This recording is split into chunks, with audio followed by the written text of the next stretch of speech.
নিতম্ব হাঁটু এবং পা ব্যথার জন্য এই পয়েন্টটি খুবই কার্যকারী পয়েন্টটি দেখুন কবজি থেকে একটু উপরে এরকম একটা জায়গায় রয়েছে, একদম সাইডে, এই যে সাইডে বর্ডারটা রয়েছে একদম বর্ডারের উপরে, এখানটা এইভাবে প্রেসার করবেন, 3 সেকেন্ড রাখবেন, প্রেসার হালকা করে দেবেন।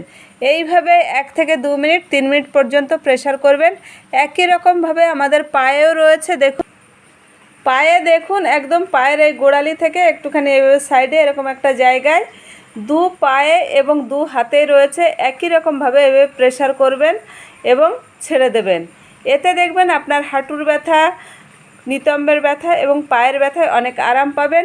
এই ছবিটিতে দেখুন যেরকম দেওয়া আছে, দেখুন হাতের এই কবজি থেকে একটু উপরে এই যে গ্রিন কালার দেওয়া আছে, এখানে নিতম্ব হাঁটু এবং পা লেখা রয়েছে, দু হাতেই রয়েছে, একই রকমভাবে দু পায়েও রয়েছে। দেখুন এটুকু করবেন।